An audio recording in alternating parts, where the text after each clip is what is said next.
knew the only quarterback in the second round would be Mark Brunell? To announce the Jacksonville Jaguars selection, please welcome the head football coach at the Episcopal School of Jacksonville, quarterback Mark Brunell.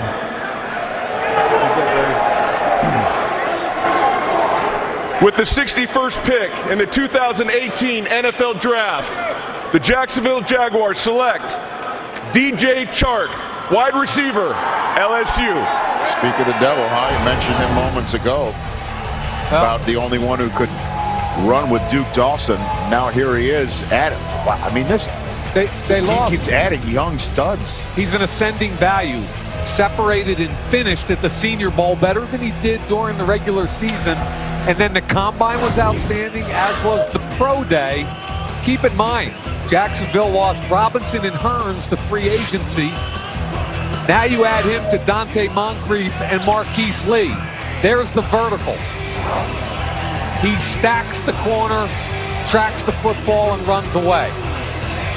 Chark is a vertical threat. He ran in the